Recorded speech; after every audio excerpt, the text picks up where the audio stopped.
Peace, salam, shalom. Peace, salam, shalom. Peace, salam, shalom. Peace, salam, shalom. Peace, salam, shalom. Peace, salam, shalom. Peace, salam, shalom. Peace, salam, shalom. Peace, salam, shalom. Peace, salam, shalom. We believe in peace. Salam shalom. We believe in peace. Peace, salam shalom. We believe in peace. Peace, salam shalom. We believe in Peace, peace. salam shalom. We will work for Peace, peace. salam shalom. We will work for Peace, peace. salam shalom. We will work for Peace, peace. salam shalom. We will work for Peace, peace. salam shalom. Jerusalem. Salam shalom. Ramallah. Salam shalom. In Tel Aviv. Salam shalom. In Washington. Salam shalom. In Gaza City. Shalom. Peace, salam. Aleppo. Shalom. Peace, salam. In Cairo. Shalom. Peace, salam. In Tripoli. Shalom. Peace, salam. We believe in Peace, peace. salam, shalom. We believe in Shalom, peace. salam, peace. We believe in Salam, peace. shalom. We believe in Shalom, peace. salam. We believe in peace. Salam, shalom. Peace, salam, shalom. Peace, salam, shalom. Peace, salam, shalom. Wonderful, wonderful to be able to connect with you. For those who have never heard Emma's Revolution, these are the two members of this incredible group, Emma's Revolution, and they are people who played at our 25th anniversary of Tikkun, and we're excited to hear that they were coming to town, to Berkeley, to do a concert here on this coming Tuesday night, and at Freight and Salvage in Berkeley, and wanted to give people all around the country some introduction to these two amazing singers who really capture a lot of what we are about in their music. So, Kat, would you like to say something about what it is that you love about their music first, and then? Sure. So I play their music. I just told them this. I play their music in the kitchen every night when I'm cooking and dancing, and the music speaks to the visions that we seek in our world, for a world of love and kindness, and a recognition of the struggles that unite people across the world. And you really tie together, and even in the song just now, you really tie together the different struggles of different people on this planet. And in doing so, I think it empowers and uplifts us all to feel interconnected, and that our movements are not separate from one another, which is really what we try to share in our movement. So I just want to thank you for being with us and for your inspiring, beautiful music and poetic sound and amazing voices. Thank you very much. You have a new album out. Is that what we've had the honor of listening to now? So now I have two albums to dance to and sing to. So it's wonderful. And in one of the songs, and I don't know if it was, and your names are Sandy and Pat, and I don't know who it was who spoke about this, but you spoke about, and it's in the song about Ferguson, and you spoke about being raised by parents who told you to trust, I think it was the government and the people in power and religious institutions, and how you started to question that. So I'm wondering if you could talk a little bit about, I'm assuming that's part of what got you here, if you will. So I'm wondering if you could speak to that a little bit. Well, you know, that song really is a conglomeration of different people's stories, not necessarily, you know, exactly my story, but there are pieces of it in there. I think we all get raised to trust the institutions around us, you know, to trust the religious institutions, to trust the certainly the political institutions around us, and then cracks start to appear in those walls, and there's a kind of a moment where that I feel a lot of compassion for in people, and I think we have seen that demonstrated in this last election. A lot of people that are holding on by their fingernails to their trust in institutions, because if they have to question this, then they have to question this, and where does this questioning stop, and where are they left if all the things that they believed in their communities are not entirely what they thought they were, so, and even in this song about Ferguson, if you watch the coverage, of course, of what went on there, depending on what your community you were watching from, what perspective you were watching from, the distinction between white and black was so dramatic. And when things happened, the way African American people get depicted in the media never speaks to that incredible inherent strength that it takes to deal with the racism, the constant weight of racism, and the constant disappointment, and the constant being pushed down and limited, redlined, all the ways, all the different isms that people are subjected to, and how that image of the fire, that the fires that were burning in Ferguson, we only were seeing in the corporate media the physical manifestations, the physical fires that were happening, that were the rage. And I really needed for people to understand the incredible passion that caused people to stand up and say, we have had it. This is the limit. You cannot cross this line. We will speak up for ourselves, and you'll have to deal with all of the history that has led us to this point. And I just wanted to turn that around a little bit, so that white people that mostly look like me, had the opportunity to look at that situation from a different perspective, as if finally the camera was seeing the root of this and seeing the suffering that caused those demonstrations and that outrage, and to really listen and hear the pain that went into that, those demonstrations, and continue to fuel those demonstrations. The constant killing of African American people, it's an outrage that can no longer go on without being addressed. Beautiful, really. One of the things that we see in the musical culture is an absence today, at least in the public sphere, at least in of voices that are so clear and articulate as yours. And I'm wondering if maybe to start with, you could tell us a little bit about how you got to this, how the two of you got together, how you decided what kind of music to do. Were you doing it separately first? And how did you discover each other? And then how did you get to the point where you could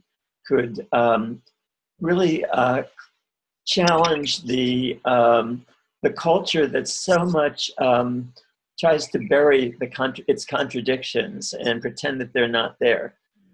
Of course, that's less so right now in the Trump regime. But that is to say that it's hard to avoid the contradictions when Trump is so extreme in his self-presentation and his remarks. But for an awful long time, I mean, racism wasn't invented by Trump. Racism was there all through the years and years and years in which Democrats were in power, and so it was possible for the media to quiet it down, to say it's not really happening. Of course, Ferguson happened under Obama, and the incredibly inadequate response that was made to that. So I'm wondering if you could tell us a little bit about your evolution, how you came to be who you are. Sure. We were both doing music on our own, and progressive music to some extent. Pat had been doing it multi-issue progressive music for many, many years, and I was generally doing music about women's reproductive rights and the issues that occur when you're raised as a woman in our culture. But we got together through a song of Pat's called Swimming to the Other Side. A lot of people sing and don't necessarily know that this person right here wrote it. But I heard that song at a meeting, and I sent her the music I was doing at the time. And we started out by going on a tour of women folk singers to women's colleges for Women's History Month. So we were already sort of, issue focused. And we were friends for 8 years, singing on and off together. And then we became a couple, and we started performing together full time and also writing together. And the first song that we wrote is that song that you heard, Peace, Salam, Shalom. Mm. We got together in the spring of 2001. Yeah. Right. And and then 9/11 happened, and we were in Washington, D.C., and we saw on the TV the Trade Center going down, and then there were the attacks on Washington, D.C. We really felt like it was happening on both sides of us. And Pat started that song, Peace, Salam, Shalom. And together we worked it into a round and sang it at the first demonstrations that happened that Friday after. When progressive people everywhere said, we need to be out in the streets and see each other and sing for peace and walk for peace and stand up for peace.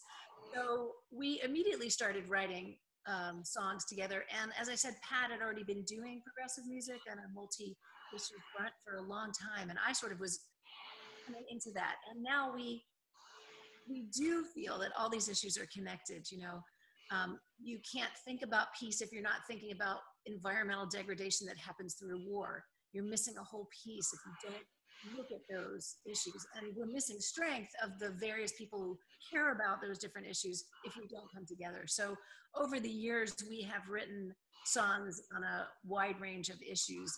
And this is our fourth CD. We're glad you have 2 CDs to test to in your house now. Wait, we have 2 more to get. And we, in our evolution as people and as activists, we are no longer a couple, but we're very happy to work together. We've been through the kind of conscious uncoupling that we also think is an important thing in the world, to learn how to retain the love that you might have had and let go of the parts that don't work. So that's sort of the synopsis view, and here we are.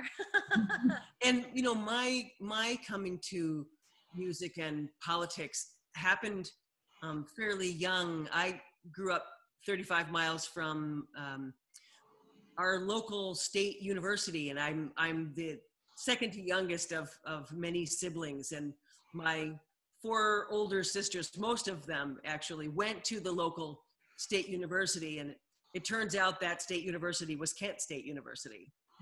And when the students were killed there, though I didn't have a sister on campus right at the time, I had been to that university many, many times. I'd stayed on campus with my sisters.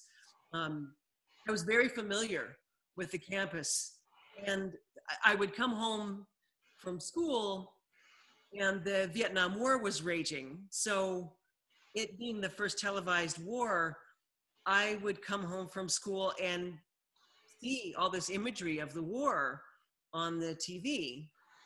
And I was watching TV one day, and suddenly there's this image of Marianne Vecchio crouched over Jeffrey Miller dying in the parking lot of what I knew that at one point was my sister's dorm. And it was such a shocking image to me, and it was, you know, some of what informed that story that I was writing about Ferguson, you know, that moment where, well, but how could this happen to my school? How could this happen to, you know, my community? And all these questions came to mind then. And I went on to college at Kent 8 years later. And it wasn't actually until I left school there, because I think that issue was very close to me. And I think it took a while for me to put together, you know, how my love for music and my need to use that medium to better understand the world, you know, and to speak out about injustices that I, you know, that I experienced, or that I viewed, at least.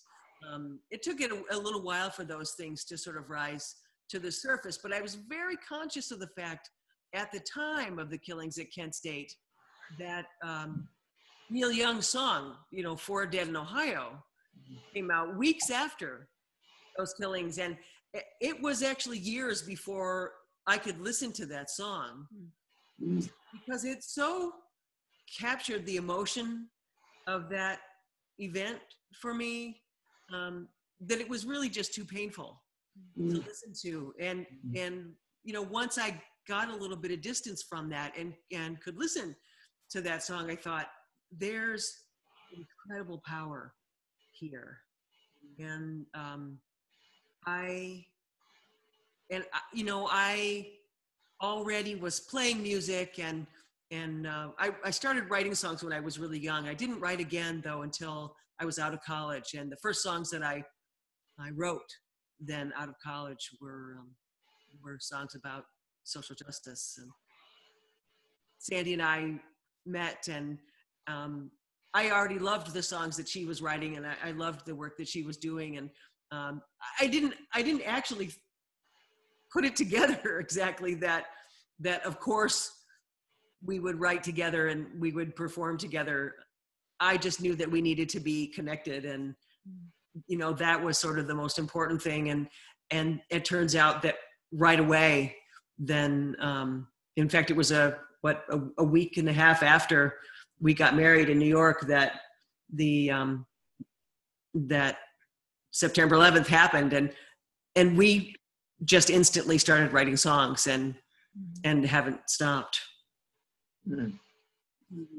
Lucky us. That's sweet. Thank you. I'm curious if you could reflect upon and share with us if your thoughts about the evolution of your music in response to the changes in our society and the changes in social change movements, and how your songs incorporate that or reflect that or react to that or respond to that. Well, I think one thing that's funny is that when we were writing songs for social justice, like starting, as we said, sort of 2001 together. And then when Obama came into office, everyone said, "Oh, what are you going to have to write about?" So, you know, it wasn't all solved. And there were still things to sing about. Not to say that he didn't do some wonderful things and that we would be glad to have him back at the moment. But there have been things to sing about and to care about, and these issues are longstanding, and it becomes those quotes that you hear in the civil rights era where people said, "Even if it doesn't happen in my lifetime, I'm still going to work for justice. Even if it doesn't happen in my lifetime, I'm going to do it for my children." Whatever. You have to take a really long view on these issues. So, however, I don't think that things have had to change in how we use the music or how we write or why we write, but the specifics change based on what comes up. You know, so the whole anti-fracking movement, you know, we didn't know about that 10 years ago when we wrote about what was then called global warming. So in that sense, so things do change. as they evolve, we learn more. But unfortunately, some of these songs have a very long shelf life. The issue is not solved. So I mean, the terminology changes and our in-depth knowledge changes because we have gotten farther along. Like if we think about environmentalism, we don't call it global warming anymore because we know that the changes could be making things hotter or colder. And we know more about the specifics, so we can write about fracking or we can write about wind energy because the technology evolves. But the need for addressing the issues is unfortunately constant. Yeah. Well, one of the differences actually during the Obama administration was that it was important for us to find ways to sometimes more through persuasion pierce that sense that everything was okay. Right.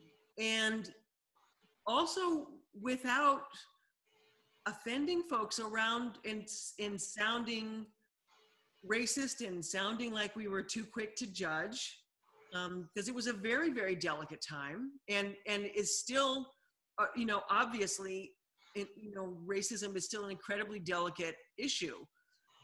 But we still had to.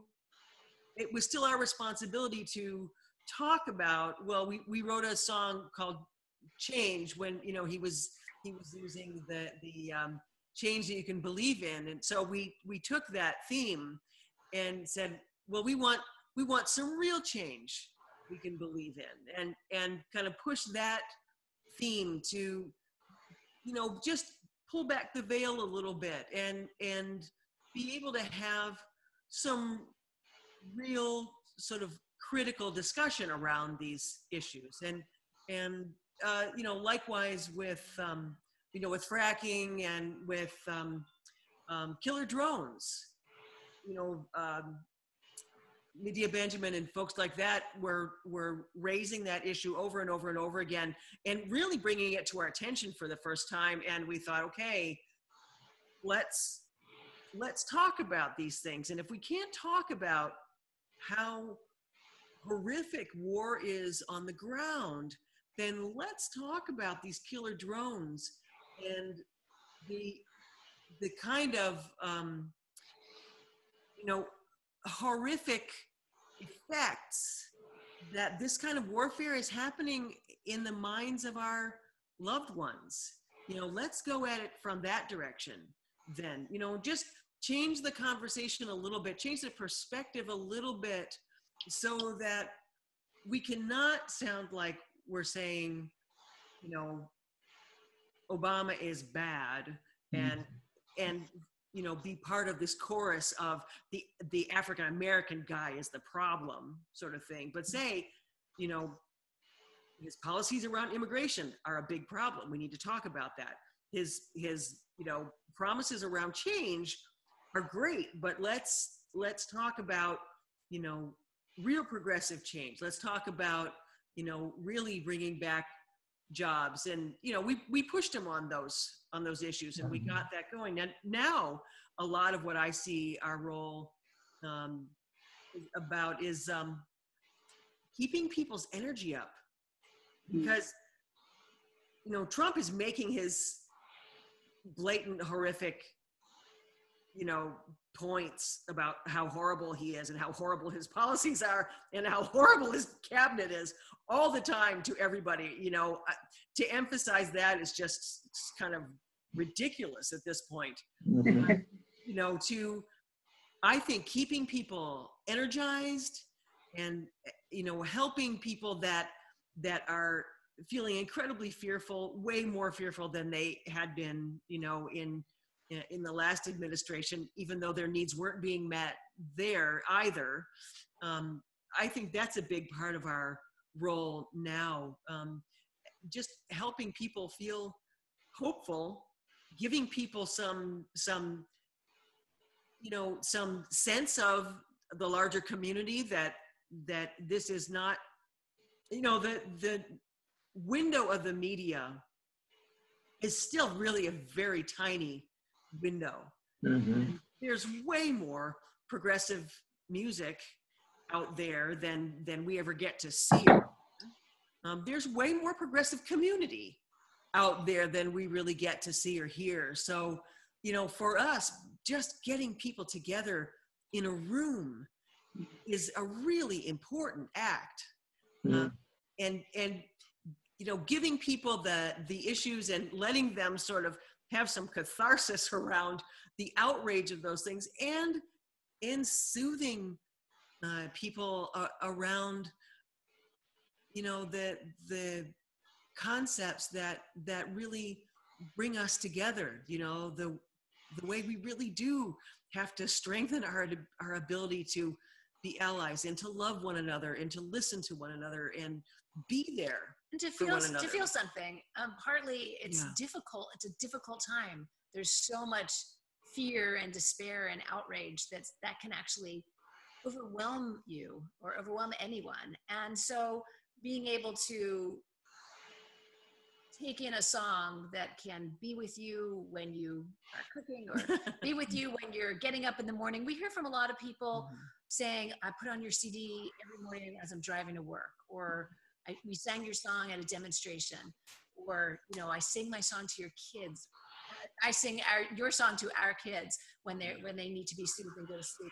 So there's something about music that is beyond the facts that we need to know as activists. It's beyond the actions that we know we need to take. It's a full body moment that can live in your body and in your ears and your mind and your heart to go forward and do all the activism that you do. In religious terms, we'd say it's an allusion to the sacred. It's a path to remind us of our connection to the God or the spirit or the goddess of the universe, and to recognize that we are actually just in this lifetime embodiment of the love of the universe on this planet, with the opportunity to bring more love. And so the music can do that, and yours does. And connect us to, as you spoke, to that, and also connect us to each other. Exactly. We're there, we're singing together, we feel what it feels like to take in a story through a song, or to sing next to the person next to us who we might not even know. I want to add here, just for people who haven't heard your albums, that they often alternate between songs that clearly have some relevance to the politics of transformation of this world, and very personal, love-oriented or relationship-oriented songs that are very beautiful at that level. And so having that alternation is also a wonderful thing, because it reminds us that we're both trying to develop on our inner selves and in our love lives, and our capacities to be loving people, and at the same time involved in struggles to transformation. Very often people get the message in this society that you have to choose one path or the other. You're either focused on yourself or you're focused on social transformation, and you can't do both, but you do both. And the albums make that beautifully apparent. Just for an example, this is I believe let's see if I can remember, but don't you have maybe you have this song about fear, fear in relationship, not to be afraid, maybe that. Well, there's a line, I don't know if you heard this on the new CD. There's a song called Into Your Heart, and it talks about how it's scary to, you know, sort of realize that what's happening is that we are falling in love, and you know, to be in that vulnerable place, it opens us to that sort of transformation and connection, you know, that really deep connection. But it's also a very vulnerable place. And you know, we have learned over the years as activists that we have to take care of the internal as well as the external. You know, any number of us can point to sort of casualties of the movement, people that just kind of get consumed by the stress and the despair and the incredible, hours and hours and years of work with sometimes very little return. We forget to celebrate, we forget to take time to connect. And we had our own experience with that, within our relationship. And just reminding ourselves, we write these songs for ourselves as much as we do anybody else. In fact, we write them for ourselves first, because we need to hear these messages to accept and allow ourselves to be vulnerable to one another. If we can't do that, not only can we not connect within a sort of loving romantic relationship, but we can't really connect as a community. We won't ever really see one another, and especially right now with this intense amount of divisiveness. I think one of the most radical things that we can do right now is learn to be vulnerable to the extent that we can really learn to hear and see and grow to love one another. Beautiful. Yeah. That's exquisite. So I just want to mention, I don't know if you know about it, that CAT is doing a training right now. It's just started actually yesterday for 5 weeks of anybody who wants to learn how to be an empathic communicator and effective organizer in this historical moment, and to move beyond resistance to move towards a strategy and vision for where we want to go, and for not just what we're against, but what we're for. Put forward that. And I mention it because so much of what moves me in your music is that you have a lot of that sense of what we are for, that we are really for a different kind of world and a different kind of human relationship that gets so undermined in this society by the materialism and selfishness that's embedded in the capitalist marketplace. Right. So actually, maybe you should mention how to get into that training, because you can still get in. You can still sign up. Yeah. So if you go to spiritualprogressives.org/training, you can still register for that if you'd like. Spiritualprogressives.org /training. Okay. So, but now maybe we go back to. Sounds very crucial for now. I mean, being empathic and being able to see what's going on for other people, and also open yourself up so other people can be of support to you. It's a two-way street. I think that's the other thing, is that sometimes many of us have become caretakers or over caretakers of other people, and we need to ask for help. We need to know how to open ourselves up to being supported, not just as activists, but as women, or as whatever, whoever is feeling like they're taking on burdens that are just too much for them. So I love the thought of that, really learning how to hear and likely to be heard, that's how those things work. And in effective organizing, that's going to be really, really useful.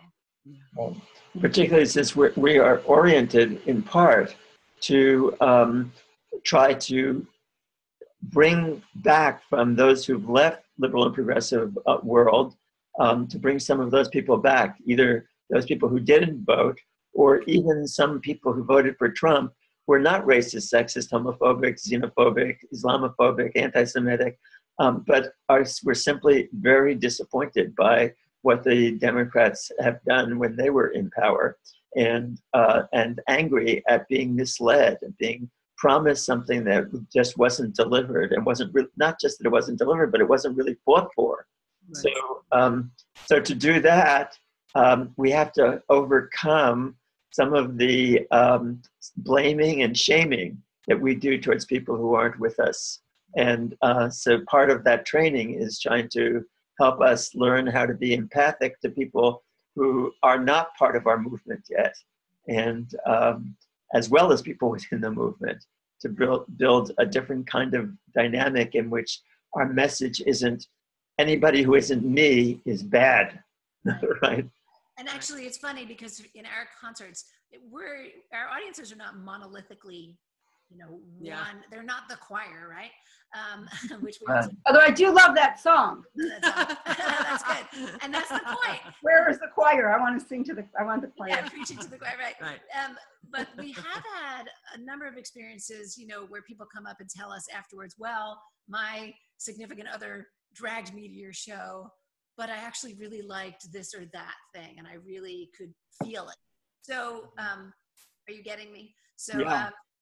Sorry, sound wise, but so sometimes music can be that kind of thing, or art in general, right?